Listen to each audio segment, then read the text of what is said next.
찬양과 율동하는 그 모습이 너무 사랑스럽죠? 네, 정말 우리의 마음에 하나님의 사랑이 싹 트는 것 같습니다. 앞으로 우리 지연이, 다인이가 믿음 안에서 훌륭하게 자라서 하나님의 이 귀한 일꾼으로 쓰임받기를 간절히 소망합니다. 복음으로 참 힘든 한 주였죠? 네, 그래도 시간은 흘러가는 것 같습니다. 새벽에는 전보다 약간 서늘해진 것 같습니다. 이렇게 하루하루를 지나다 머지않아 이 더위도 끝나고 가을이 오게 될 것입니다. 그리고 이렇게 하루하루 지나다 보면 나도 모르는 사이에 우리의 인생의 끝이 올 것이고 또 예수님의 재림이 있게 될 것입니다. 오늘 하루의 시간과 생명을 감사히 여기며 주어진 환경에서 하나님께 헌신하며 의미 있고 가치 있는 삶을 살아가시는 저와 여러분 모두가 되시기를 간절히 소망합니다. 거룩한 안식일 하나님 앞에 나오신 여러분 모두를 진심으로 환영합니다. 하나님의 넘치는 은혜와 축복이 여러분 모두 함께 하시기를 진심으로 간절히 소망합니다. 오늘도 옆 사람과 뜨겁게 사랑과 소망을 담아서 인사하고 인사하겠습니다. 우리 손잡고 안아주시면서 하늘까지 함께 갑시다. 인사해 주시면 감사하겠습니다.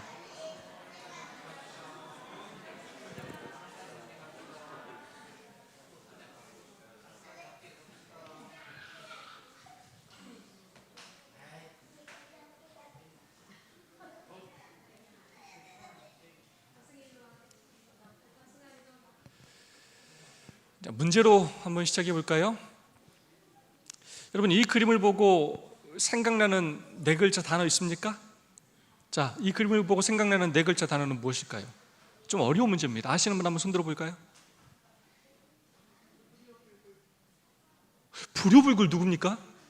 땡입니다. 용감하세요. 대한독립 만세? 땡입니다. 김서준 땡입니다. 승찬이 단지동맹 정답입니다. 여러분 뭐라고요? 단지동맹. 바로 단지동맹이라는 말입니다. 여러분, 이 단지동맹이 누구와 연관된 단어인지 아십니까? 네, 바로 안중근 의사와 관련이 되어 있습니다. 이번 주 화요일이 제78주년 광복절이었습니다. 여러분은 광복절 하면 누가 생각나십니까? 저는 안중근 의사가 가장 많이 생각이 납니다. 그래서 이번 주에 작년 말에 개봉되었던 그의 생애의 마지막 부분을 다룬 영화, 뮤지컬로 만들어진 영화 영웅이라는 영화를 잠시 보았습니다. 그 영화에서 가장 인상 깊었던 장면이 바로 이 단지동맹의 장면이었습니다. 처음에 이 장면으로 시작을 합니다. 이 단지동맹은 안중근 31살 때 안중근 의사가 11명의 동지와 함께 조직한 비밀 결사대인데 자신들의 손가락을 스스로 자르면서 죽을 때까지 목숨을 바쳐서 조국의 독립을 위해 싸울 것을 맹세한 그런 결의입니다. 특별히 조선 침략의 원흉인 이토 히로부미를 3년 내에 처단하지 못하면 스스로 자결하기로 맹세하였습니다. 그리고 그렇게 손가락을 잘라서 흐르는 피를 모아서 붓으로 그 피로 저렇게 태극기에 대한 독립이라고 썼습니다. 여러분, 어떤 사람은 칼로, 어떤 사람은 도끼로, 어떤 사람은 돌로 자기 손가락을 자른 것입니다. 이 얼마나 비장한 각오와 결심입니까? 이 사람들은 조선 독립에 자신들의 목숨을 건 것입니다.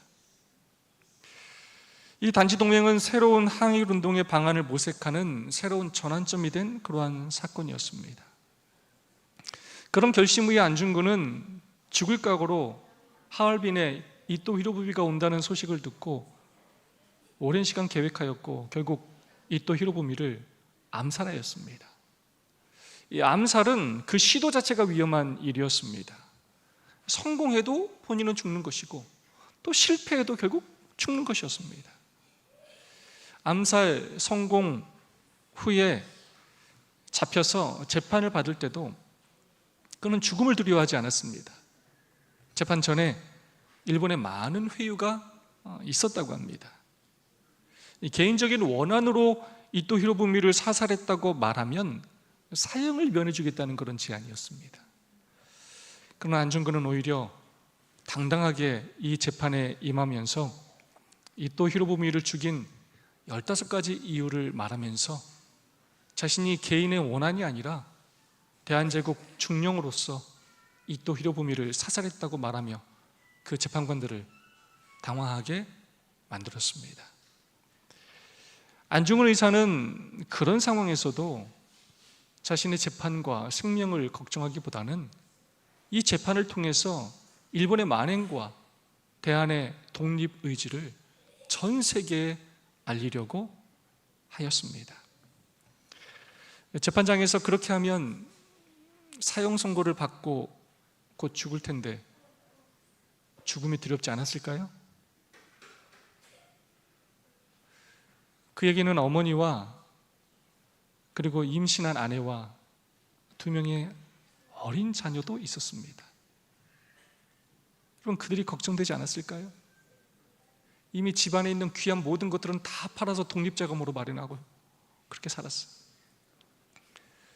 그에게 조국이 어떤 의미가 있길래, 조국이 무엇이길래, 그동안 조국이 그들에게 해준 게 뭐가 있길래 자신의 모든 것을 버릴 수 있었던 것일까요?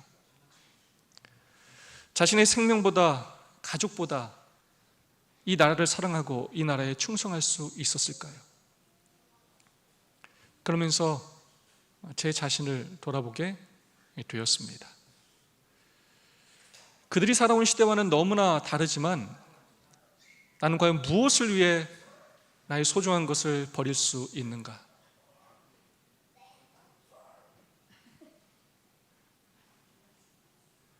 집사님, 우리 뒤로 같이 앉으면 좋을 것 같아요.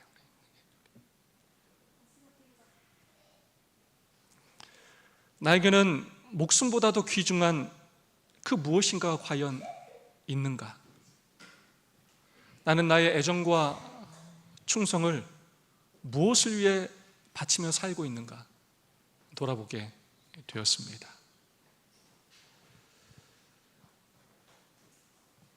안중근 의사의 그런 삶이 대단하게도 느껴지고 또 그런 시대적인 상황이 마음에 참 아프기도 하였습니다. 나는 과연 어떻게 살아야 할까 생각하던 중에 이번 주 선지자왕 묵상 챕터인 제44장 사자굴에서를 묵상하면서 다니엘을 통해 그 답을 얻게 되었습니다. 여러분, 이번 주 설교 제목이 무엇인지 아십니까? 주보 안 보고 기억하실 분 계십니까?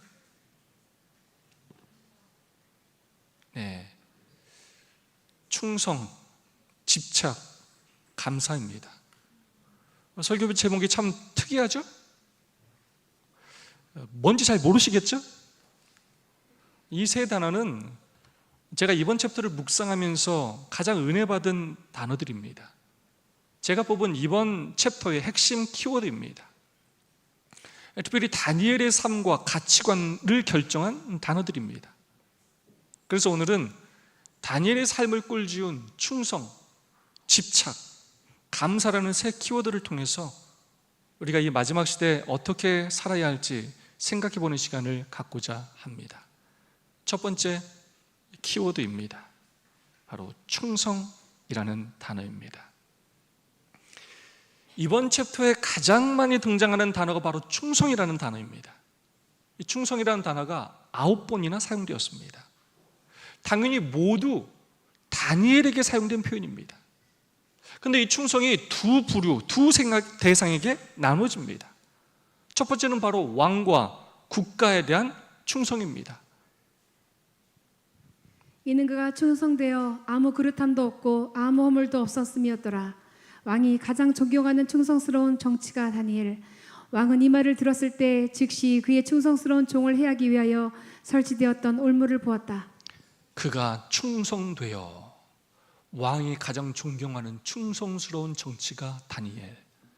그의 충성스러운 종. 이처럼 다니엘은 바벨론에서뿐만 아니라 새로운 대제국인 메데페르시아 제국에서도 왕이 존경하고 왕이 사랑하는 충성스러운 정치가였고 충성스러운 종이었습니다. 모든 일에 충성되어 아무 그릇함도 없었고 허물도 없는 사람이었습니다. 정권이 바뀌면 정부의 관료들이 바뀌는 것이 여러분 당연하죠? 네, 하물며 나라가 바뀌었는데요, 여전히 그 높은 관직을 유지한다는 것, 인정받는다는 것 쉽습니까? 정말로 어렵습니다. 그럼에도 불구하고 그 자리를 유지할 수 있었던 이유가 무엇이었느냐? 바로 다니엘이 충성스러운 사람이었기 때문입니다. 그 자리를 이용해서 자신의 사리사욕을 챙기고 자신의 자리를 유지하고 더 높은 자리에 앉기 위하여 살았던 사람이 아니라 왕을 위해, 나라를 위해 진심으로 정직하게 충성을 다하는 사람이었기 때문이라는 것입니다. 바빌론에서의 그 오랜 시간 한결같은 그런 그의 모습이 널리 알려지게 되었기 때문에 메데페르시아 초기 정부에서도 그는 높은 자리에 앉을 수 있었다는 것입니다. 그렇다 보니 바벨론의 정치가였던 그를, 이제 나이가 85세나 되었던 그를 다리오 왕이 중용하게 되었고, 포로였음에도 불구하고 총리 셋 중에 하나로 삼게 되었다는 것입니다.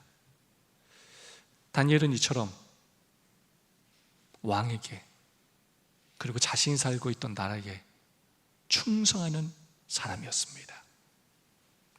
여러분, 우리도 그렇게 살아야 합니다. 일상과 신앙이 분리되지 말아야 합니다. 신앙은 교회에서만 하는 것이 아닙니다. 회사와 교회에서의 삶이 분리되지 말아야 합니다. 먼저 나의 삶의 자리에서 정직하고 충성되어야 합니다. 그 나의 유익만 찾는 사람이 아니라 정말 회사에 유익이 되는 사람, 회사에 필요한 사람이 되어야 합니다. 여러분에게 맡겨진 일이 무엇인지 간에 맡겨진 일에 그릇함이 없고 아무 허물이 없는 사람이 되어야 합니다. 회사 일은 제대로 하지도 않으면서 늘 자기 유익만 챙기고 그것 조금 손해보면 늘 비난하고 비평하고 하는 사람이 아니라, 늘 자기의 신앙만 강조하는 사람이 아니라 회사에서 사랑받고 존경받는 충성스러운 일꾼이 되어야 합니다. 교회에서도 맡겨진 직분과 직책에 충성해야 합니다. 고린도전서 4장 2절의 말씀입니다. 맡은 자들에게 구할 것은 충성이니라. 하나님은 여러분만이 하실 수 있는, 여러분이 해야 하는 여러분의 삶의 자리를 만드셨습니다. 여러분이 그것에 충성하느냐, 충성하지 않느냐로 결국 우리는 심판을 받게 되는 것입니다. 그때 아무리 다른 사람 핑계대도 소용이 없어요. 쟤 안 했는데요, 쟤 안 했는데요, 소용이 없어요. 여러분에게 맡겨진 직분과 직책에 여러분이 충성했느냐 충성하지 않았느냐로 결국 심판을 받는 것입니다. 그 직분이 크든 작든 상관이 없어요.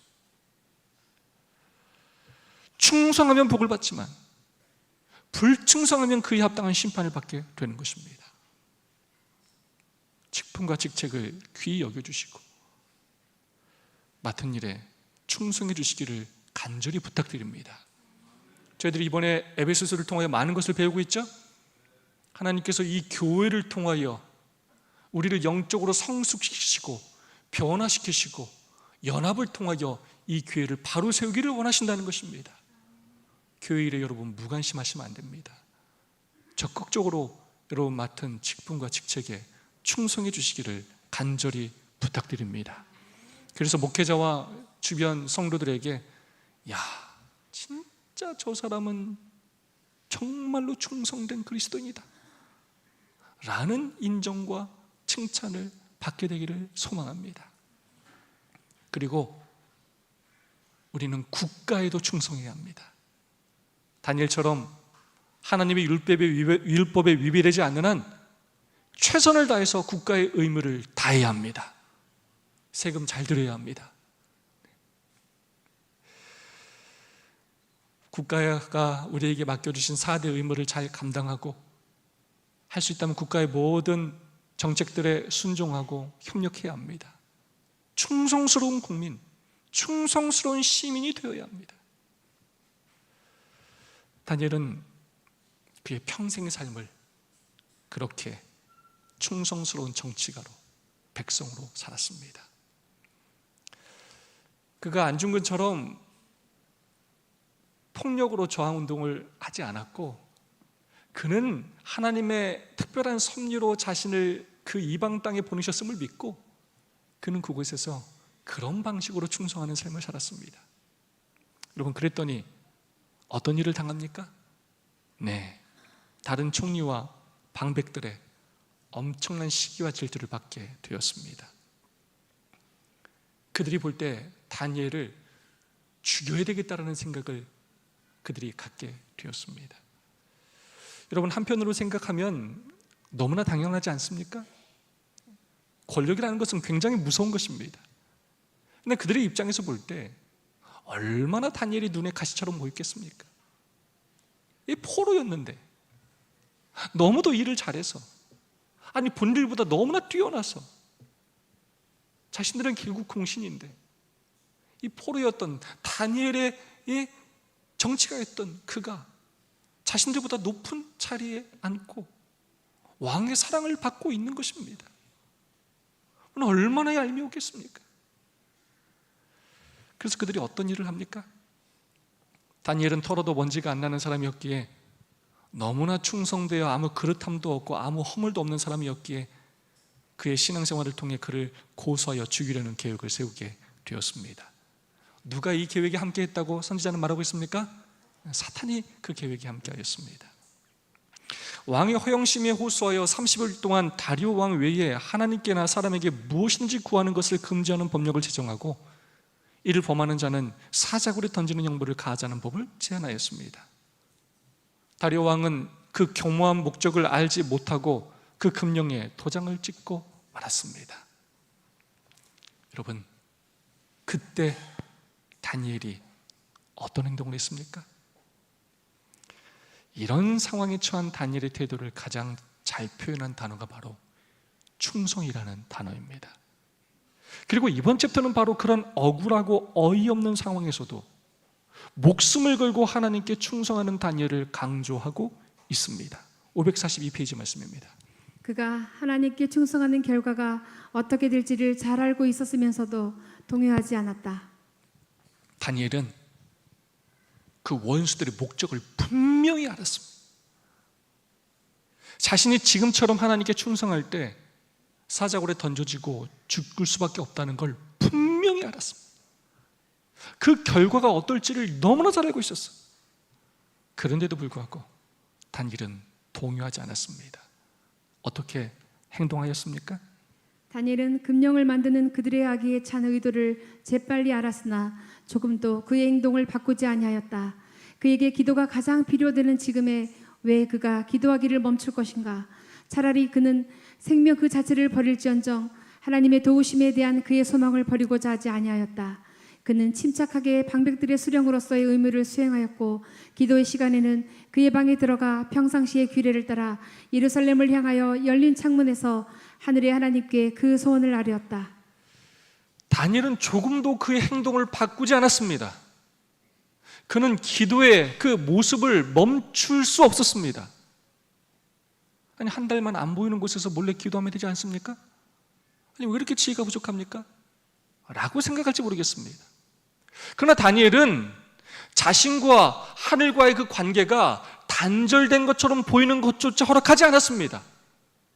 자신이 그들의 위협 때문에 뒤로 물러가는 것처럼 보이는 것조차 허락하기를 원치 않았습니다. 단순히 결과만 좋으면 된다, 그런 생각으로 다니엘은 신앙생활하지 않았습니다. 생명을 버릴지언정 하나님의 도우심에 대한 소망을 버리지 않았습니다. 사단과 그 원수들에게 하나님을 향한 자신의 이 충성심을 굽히지 않는 모습을 보여주기를 원했습니다. 그래서 그는 평상시의 규례대로 예루살렘을 향하여 열린 창문에서 하나님께 간절히 기도하였습니다. 왕이 명령할 수 있는 권한을 가진 모든 사항에 대해서 그는 기꺼이 순종할 것이었다. 그러나 왕도 그의 금령도 그를 만왕의 왕에 대한 충성의 길에서 벗어나게 할 수는 없었다.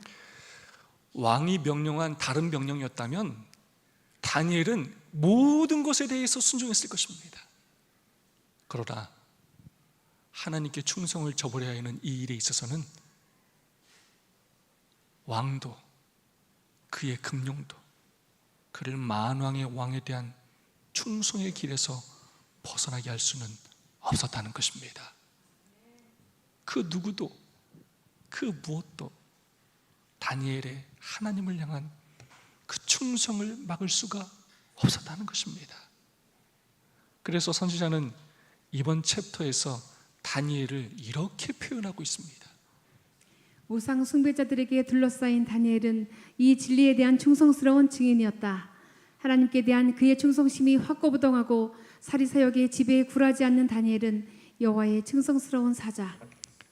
이 진리에 대한 충성스러운 증인, 하나님께 대한 그의 충성심이 확고하고 여호와의 충성스러운 사자. 다니엘을 한 번 한 번 표현할 때마다 무슨 단어를 붙인다고요? 충성, 충성.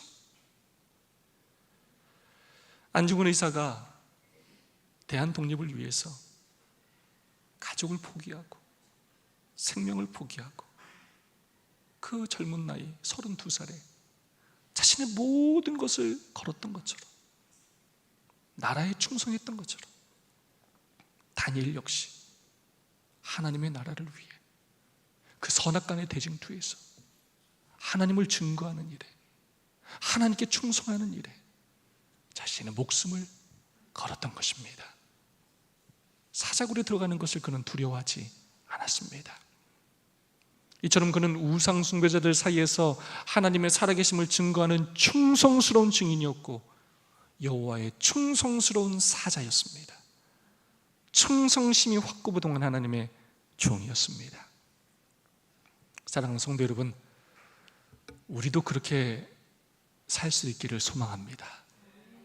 이 다니엘서 3장과 이 3장의 풀무불 사건과 다니엘서 6장의 이 사자굴 사건은 마지막 시대를 위해 주어진 교훈입니다. 이 역사는 동일하게 반복될 것입니다. 마지막 때의 사탄은 하나님의 율법에 반대되는 국가적인 일요일 법령을 지정할 것입니다. 그리고 그것을 따르지 않는 사람들에게 죽음의 위협을 가하게 될 것입니다. 경제적인 제재뿐만 아니라 감옥에 가두고 사형을 언도하는 이런 일들이 일어나게 될 것입니다. 우리는 바로 그때 누구에게 충성할 것인지를 선택해야 할 것입니다. 그리고 그때의 선택은 오늘 우리의 영적인 상태와 오늘 우리의 결심과 삶의 모습으로 또한 꼴지어질 것입니다. 이 마지막 시대 하나님 나라에, 오직 하나님 나라에 충성하는 하나님의 백성들이 필요합니다.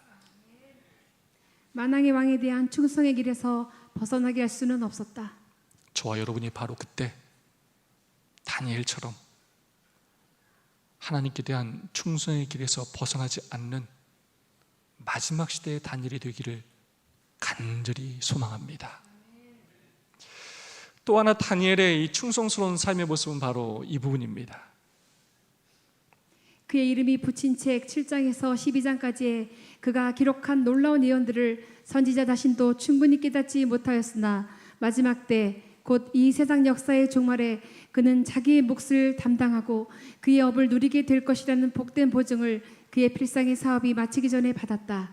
하나님께서 보여주신 거룩하신 목적 모두를 다니엘이 이해하도록 하시기 위하여 주신 것은 아니었다.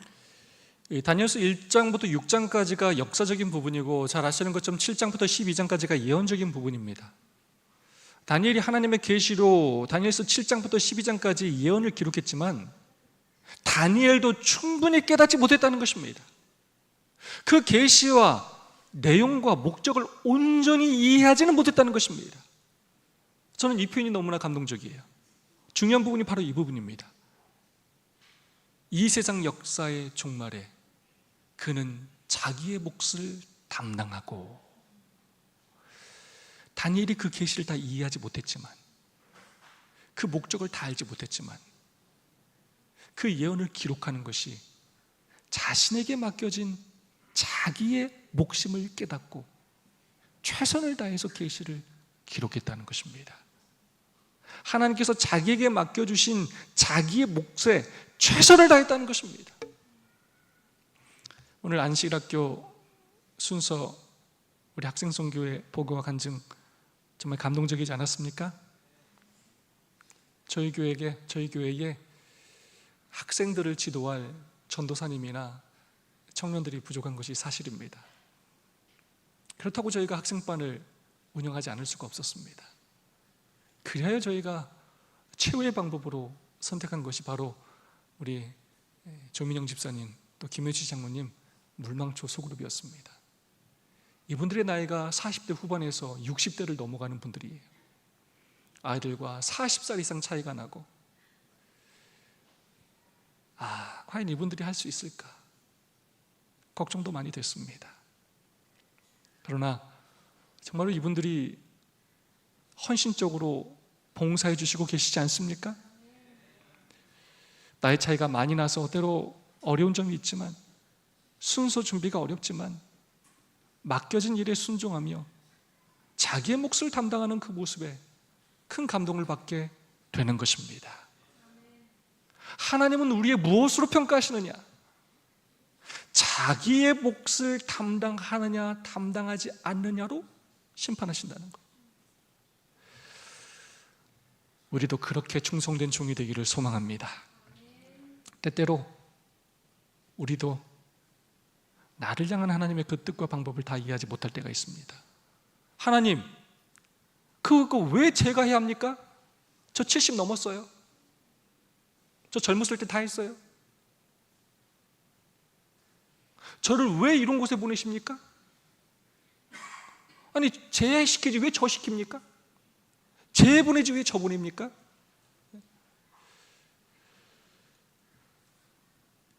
하나님, 왜 이런 일이 저에게 일어나는 것입니까? 여러분이 다 이해하지 못해도, 여러분 능력으로 다 감당하지 못해도, 그럴 때일지라도 하나님께서 나에게 맡겨주신 나의 몫을 담당하는 일에 끝까지 충성하시는 저와 여러분이 되시기를 간절히 소망합니다. 그 결과까지 여러분 다 걱정하지 마셔요. 결과는 하나님께 맡기시기 바랍니다. 여러분은 여러분에게 맡겨진 일에 최선을 다하시면 되는 것입니다. 두 번째 키워드입니다. 집착입니다. 여러분, 집착은 어휘 자체가 좀 긍정적입니까? 부정적입니까? 좀 부정적인 뉘앙스가 있죠. 집착의 사전적인 뜻은 이렇습니다. 어떤 것에 늘 마음이 쏠려 잊지 못하고 매달림. 이 사전적 적이는 부정적인 뉘앙스는 아니에요. 이 집착이라는 단어는 선지자왕 전체를 통틀어서 딱 3번만 사용되었어요. 그런데 그중 한 번이 이번 챕터에 사용되었습니다. 그럼 어떤 표현과 함께 사용되었느냐? 우상 숭배자들에게 둘러싸인 다니엘은 이 진리에 대한 충성스러운 증인이었다. 이에 대한 다니엘의 굴하지 않는 집착은 그 이교의 궁정의 도덕적 흑암 가운데 빛나는 밝은 빛이었다. 다니엘은 그리스도인의 담대함과 성실함의 값 있는 모범으로서 오늘날 세상 앞에 서 있다. 아멘. 여러분, 다니엘이 무엇에 집착했다고요? 다니엘은 자꾸 집착했다는 거예요. 뭐에 집착했다고요? 무엇에 늘 마음이 쏠려 있고 잊지 못하고 거기에 막 매달려 있었다고요? 의에 대한 굴하지 않는 집착. 이 집착이란 말은 고수, 충성, 지지라는 말과 유사한 단어입니다. 저는 이 단어에 대한 조합이 너무나 좋습니다.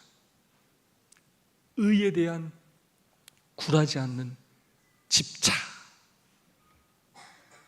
여러분, 다니엘은요, 바벨론에 있는 동안 더 높은 자리에 오는 일에 집착하지 않았어요. 포로로 있으면서 더 생존하는 일에 집착하지 않았어요. 남들이 시기하고 질투하는 그런 상황에서 내가 어떻게 내 자리를 유지할 수 있을까에 집착하지 않았어요. 어떻게 하면 더 인정받을까에 집착하지 않았어요. 어떻게 하면 세상에서 더 성공할까에 집착하지 않았어요. 어떻게 하면 더 오래 살까에 집착하지 않았어요. 단 한 번도 집착하지 않았어요. 어떻게 하면 더 많은 재물을 모을까 한 번도 집착하지 않았어요. 그래서 바벨론의 포로로 잡혀왔을 때부터 의에 대한 굴하지 않는 그 집착 때문에 목숨을 걸고 뜻을 정하여 음식물에 대하여 이야기했고, 그 굴하지 않는 집착 때문에 느부갓네살의 꿈에 대하여 목숨을 걸고 진실을, 하나님의 뜻을 2번이나 이야기하였습니다.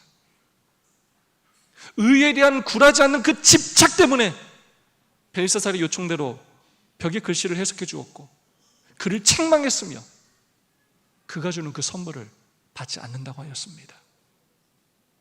의에 대한 굴하지 않는 그 집착 때문에 지금도 사자굴에 던져질지언정 그의 신앙의 습관을 멈출 수 없었습니다. 그냥 잠깐 안 그러는 척 하는 것조차도 다니엘은 허락할 수가 없었어요. 아니, 꼭 그렇게까지 해야 됩니까? 창문 닫고 기도하지, 안 보이게 기도하지. 그 하나님 다 아시는데 그거 좀 유두리 있게 한 달만 좀 그렇게 하지. 꼭 이렇게 광신자처럼 해야 합니까? 우리가 가장 많이 생각하는 내용들이에요. 우리 그렇게 의에 대해서 집착해 본 적이 많지가 않아요.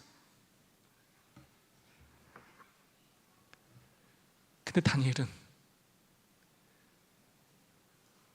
의에 대한 굴하지 않은 집착을 가진 사람이었어요.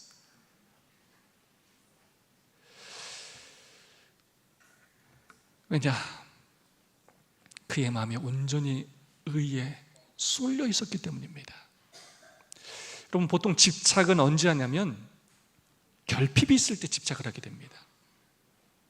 어렸을 때부터 돈이 너무 없었던 사람은 커서 돈에 집착을 하게 돼요. 애정 결핍은 애정에 집착을 해요. 그 결핍이 결국 집착을 만들어요. 다니엘이 의에 대하여 집착하는 이유는 의에 대한 결핍이라기보다는 의에 대하여 더 간절했기 때문입니다. 다니엘은 하나님의 의가 드러나지 않는 그 이방 땅에서 하나님의 의를 드러내기를 간절히 원했습니다. 이방신들이 판치는 바벨론이, 메데페르시아가 유다를 무너뜨리고 하나님을 이겼다는 그들의 생각을 바꾸기를 원했어요. 살아계신 하나님을 증거하기를 간절히 원했습니다. 그때 어떤 결과가 이르러 왔습니까?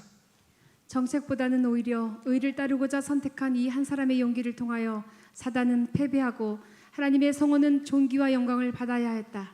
의에 굴하지 않는 멍청해 보이고 때로 답답해 보이고 어리석어 보이는 그 다니엘의 그 집착 때문에 사단은 패배하였고 하나님은 높임을 받게 되었습니다. 다니엘은 사자굴에서 보호하심을 받았고 오히려 원수들은 사자굴에 던짐을 당하게 되었습니다. 이 일을 통하여 다리오 왕을 통해 온 땅에 하나님을 높이는 조서가 내려지게 되었습니다. 선지자왕 545페이지의 말씀입니다. 하늘은 의를 위하여 고통을 당하는 사람들에게 매우 가깝다.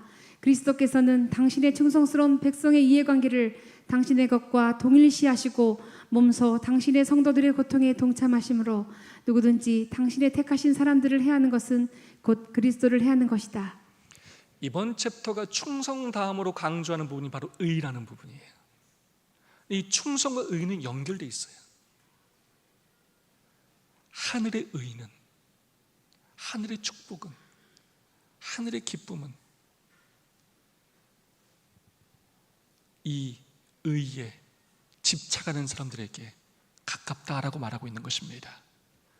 의에 굴하지 않고 집착하는 사람을 예수님 자신과 동일시하신다고 선지자는 말하고 있는 것입니다.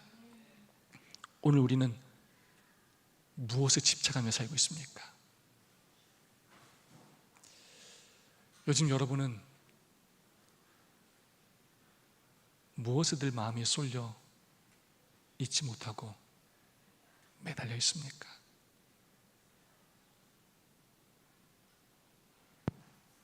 우린 무엇에 가장 많은 시간과 우리 재물을 사용하고 있습니까? 아무리 내가 아니라고 말해도 우리의 시간과 우리 재물이 사용되는 곳에 내가 매달려 있는 것입니다. 이 마지막 때 우리의 관심이 무엇이 되어야 하겠습니까? 다니엘처럼 우리의 마음이 하나님의 의에 집착되기를 간절히 소망합니다. 의를 위하여 핍박받는 것을 두려워하지 않으며 나의 충성된 삶을 통해 하나님의 살아계심을 세상에 증거하는 일에 집착하며 사시기를 간절히 소망합니다. 세 번째 키워드는 바로 감사입니다. 다니엘은 하나님께 대한 충성심으로 그리고 의에 대한 굴하지 않는 집착으로 그는 그런 법령이 내려졌음에도 불구하고 기도하기를 멈추지 않았습니다. 솔로몬의 봉헌, 성전 봉헌 기도 내용처럼 유대 민족의 회복을 위해서 예루살렘을 향하여 무릎을 꿇고 하루 3번, 오전 9시, 정오, 오후 3시 3번씩 간절히 기도하였습니다. 근데 그 기도는 자신을 위한 기도가 아니었습니다. 민족의 해방을 위한, 바벨론 포로 70년 예언의 응답을 위한 기도였습니다. 다니엘서 6장 10절의 말씀입니다. 전에 행하던 대로 하루 3번씩 무릎을 꿇고 기도하며 그 하나님께 감사하였다. 그런데 이 성경절의 표현 중 가장 인상적인 단어가 등장합니다. 우리는 기도했다는 거에 강조하는데 저는 이 단어가 참 인상적으로 다가옵니다. 바로 감사라는 단어입니다. 여러분, 지금이 감사할 만한 상황입니까? 전에 다니엘이 높은 자리에 오르고 인정받고 존경받고 칭찬받을 때 얼마든지 감사할 수 있어요. 근데 지금 내가 기도하면 나를 사자굴에 던져놓으려고 원수들이 감시하고 있는 이 상황에서, 큰 시련과 핍박을 받은 이 상황에서 하나님께 감사할 수 있습니까? 그럼 뭐라고 기도해야 합니까? 하나님, 원수들이 나를 죽이려 합니다. 그러나 저는 하나님께 믿음으로 이렇게 충성하고 있습니다. 저를 살려주십시오. 저들을 심판해 주십시오. 이렇게 기도해야 되지 않습니까? 근데 다니엘은 뭐라고 기도한다고요? 하나님께 감사. 딱 한마디 표현해요. 하나님께 감사했다는 거예요. 나 좀 살려주세요. 나 좀 도와주세요 하는 기도가 아니었어. 여러분, 우리는 얼마나 자주 그런 경험을 합니까? 상황이 좋을 때는 하나님, 아이고 하나님 감사합니다. 역시 내가 믿음 생활한 보람이 있어. 역시 내가 잘했어. 나는 축복받을 만해. 그러다가도 조금만 상황이 안 좋아지면 그 마음속에 감사는 다 사라지고, 괜히 그렇게 해서 내가 그렇게 안 해도 되는데, 나보다 열심히 안 해도 저렇게 축복 잘 받고 더 잘 먹고 잘 사는데 괜히 헌신했어. 이거 불평하고 불만을 말할 때가 얼마나 많이 있습니까? 다니엘에게도 누가 봐도 그럴 만한 상황이었습니다.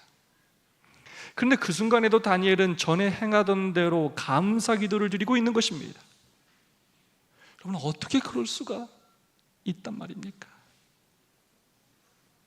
네, 지금까지 살펴본 것처럼 하나님을 향한 충성심과 의에 굴하지 않는 집착 때문일 것입니다.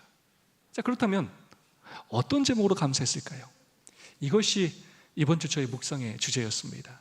과연 다니엘은 어떤 제목으로 감사했을까요? 다니엘을 굴에서 올린즉 그 몸이 조금도 상하지 아니하였으니 이는 그가 자기 하나님을 의뢰함이었더라. 다니엘이 사자굴에서 조금도 상하지 않고 구원받은 이유가 무엇이라고요? 이유가 뭐라고요? 바로 자기 하나님을 의뢰하였기 때문이라는 것입니다. 다니엘은 그 순간에도 어떻게 감사의 기도를 드릴 수 있었는가? 바로 다니엘은 진심으로 하나님을 믿었기 때문입니다. 자신과 친구들을 바벨론 포로로 보내신 것도 하나님의 계획으로 믿었고, 바벨론을 유다를 위한 징계 막대기로 사용하시는 것도 믿었습니다. 자신들을 이방 땅에 보내신 이유가 하나님의 의를 드러내고 하나님의 살아계심을 증거함으로 바벨론 그 이방 나라 사람들을 구원하기 위함이라는 것을 믿었습니다. 느부갓네살 왕에게 스스로 해석하지 못할 꿈을 주신 이유도 역사를 주관하시는 분이 하나님이라는 것을 증거하기 위함이라는 것을 믿었고, 그는 또 직접 경험하였습니다. 두라 평지에 세워졌던 그 금신상 경배 사건도 표면적으로는 다니엘의 세 친구가 죽음의 위협을 당하였으나 도리어 그 일을 통해서 하나님을 드러내시기 위한 하나님의 계획이었음을 그는 경험하였습니다. 바벨론이 멸망하였으나 여전히 자신을 메데 페르시아의 총리로 세우셨음이 하나님의 살아계심을 메데 페르시아에 증거하기 위한 하나님의 계획이었음을 그는 믿었습니다. 그래서 지금 자신이 경험하고 있는 이 죽음의 위협이 마치 금신상에게 절하라는 법령처럼 도리어 하나님의 능력을 드러내는 하나님의 계획이심을 진심으로 믿은 것입니다. 시편 34편 7절의 말씀입니다. 여호와의 사자가 주를 경외하는 자를 둘러진치고 저희를 건지시는도다. 그래서 이것은 위기가 아니라 기회임을 진심으로 믿었기 때문입니다. 그리고 다니엘 또한 그리 아니하실지라도의 믿음을 갖고 있었습니다. 그래서 그는 진심으로 감사의 기도를 드릴 수 있었던 것입니다. 하나님께서는 다니엘의 원수들이 그를 사자굴에 던져넣는 것을 금하시지 않으시고 악한 천사들과 악인들이 저희 목적을 좀 더 성취하도록 허락하신 것은 당신의 종의 구원을 더욱 돋보이게 하고 진리와 의에 대한 원수들의 패배를 더욱 완전하게 하고자 하심이었다. 하나님께서 때로 우리에게 시련을 허락하실 때는 다 그만한 이유가 있기 때문이라는 것입니다. 다니엘은 그것을 믿은 것입니다. 왜 이런 시련을 당하게 하시고 사자굴에 던져짐을 당하게 하셨던가? 바로 다니엘을 더욱 돋보이게 하고 원수들의 패배를 더욱 완전하게 하시기 위함이었다는 것입니다. 다니엘은 그의 오랜 삶의 신앙의 경험을 통해 진심으로 그것을 믿은 것입니다. 그에게 전혀 두려워하지도 않았고 한 발짝도 뒤로 물러나지 않았습니다. 흔들리지 않았습니다. 왜냐, 그런 하나님을 경험했기 때문입니다.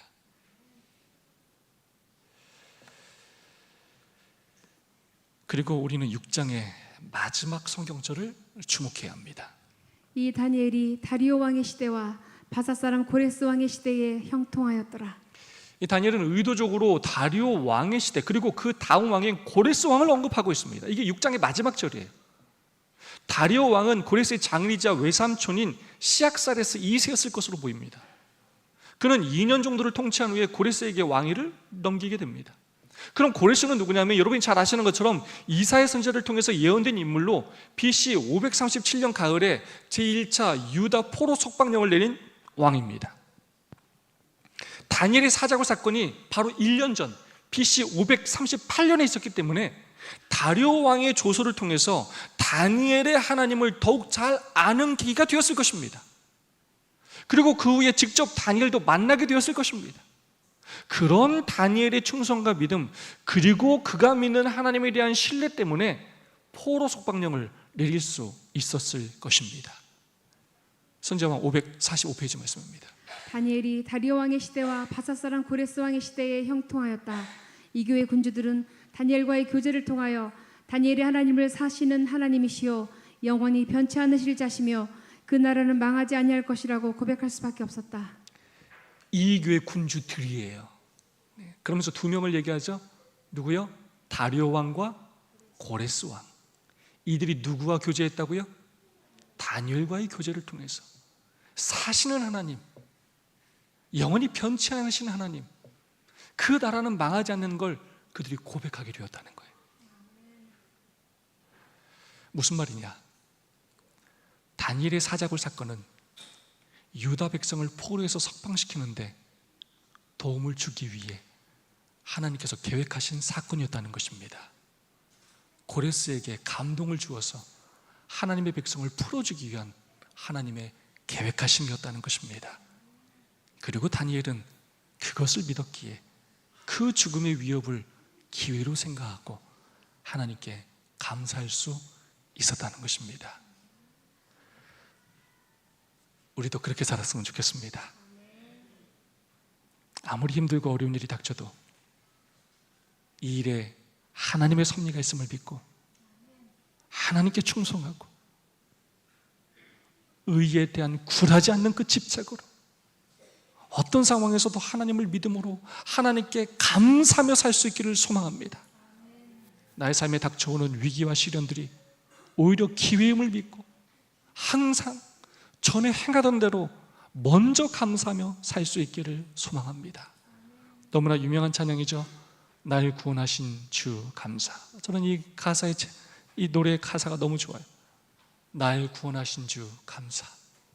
모든 것 주신 감사. 지난 추억 인해 감사. 주 내 곁에 계시네. 향기로운 봄철의 감사. 외로운 가을날 감사. 사라진 눈물도 감사. 나의 영혼 평안해. 응답하신 기도 감사. 거절하신 것 감사. 해처럼 높으신 감사. 모든 것 채우시네. 아픔과 기쁨도 감사. 절망 중 위로 감사. 측량 못할 은혜 감사. 크신 사랑 감사해. 길가에 장미꽃 감사. 장미꽃 가시도 감사. 따스한 가정 희망 주신 것 감사. 기쁨과 슬픔도 감사. 하늘 평안을 감사. 내일의 희망을 감사. 영원토록 감사해.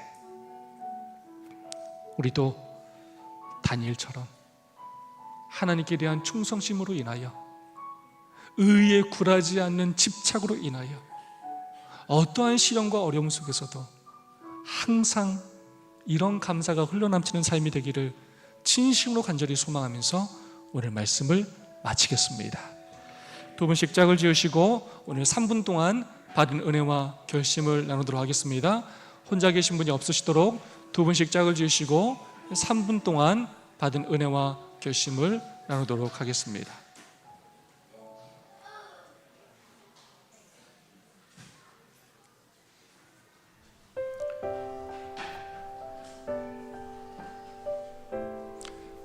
하은혜 집사님은 우리 하늘 씨하고 짧게 같이 해주세요.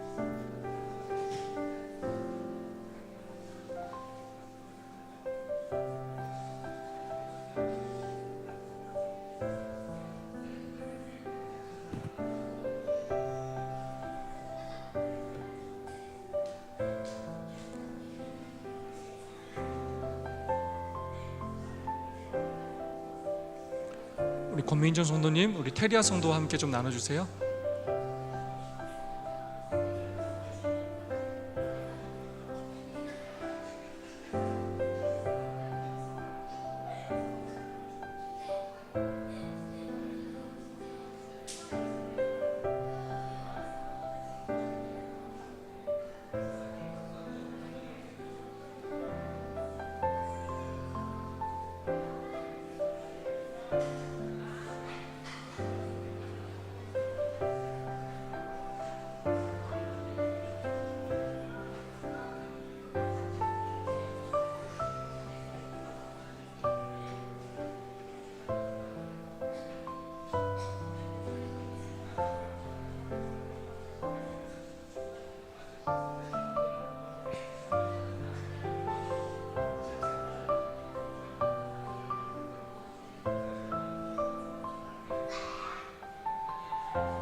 네, 오늘은 모든 성도를 대표해서 우리 하은혜 집사님께서 바른 은혜와 결심을 나누어 주시겠습니다.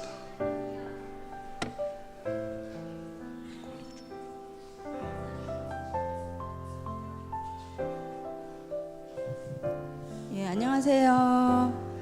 오늘 설교 말씀에 목사님께서 키워드를 3가지로 주셨잖아요. 충성, 집착, 감사. 저는 오늘 또 이 3가지를 생각해 보면서 충성에 대한 키워드를 한번 생각해 봤어요. 저 개인적으로는 어떤 거에 대해서 충성을 하고 있는가. 저는 또 이제 하나의 엄마와 또 한 아내로서 또 집에서는 또 아이와 남편 아내로서 또 충성을 해야겠고, 또 교회에서는 잘하지는 못하지만 맡겨진 순서에 또 순종하는 마음으로 충성을 해야겠다, 이런 결심을 하게 되었고요. 또 집착으로서는 제가 또 말씀 보는 거에 많이 해이해져 있구나, 이런 생각을 많이 했어요. 그래서 말씀 보는 거에 좀 집착을 하자. 또 기도하는 데 집착하고 또 찬양하는 데 집착을 하자, 이런 결심을 하게 되었습니다. 또 감사로서는 저희 이제 소그룹 시간에 감사하기 말씀 나눔을 하잖아요. 근데 저는 항상 똑같아요. 하루하루 돌봐주심에 감사한다, 이런 말씀을 나누면서 많이 드리거든요. 진짜 감사하고, 또 제가 이제 어느 모임을 가거나 이러면 믿지 않는 사람들과 함께 있을 수가 있잖아요. 저도 다니엘처럼 장소와 그 사람들에게 그 눈에 의식하지 않고 구애받지 않고 기도하는 제가 되기로 결심하였습니다. 하은혜 집사님을 주님의 이름으로 축복합니다. 헌금 시간입니다. 내 마음을 주의 증거들에게 향하게 하시고 탐욕으로 향하지 말게 하소서. 내 눈을 돌이켜 허탄한 것을 보지 말게 하시고 주의 길에서 나를 살아나게 하소서. 시편 19장 36절에서 37절의 말씀입니다. 헌금해 주겠습니다.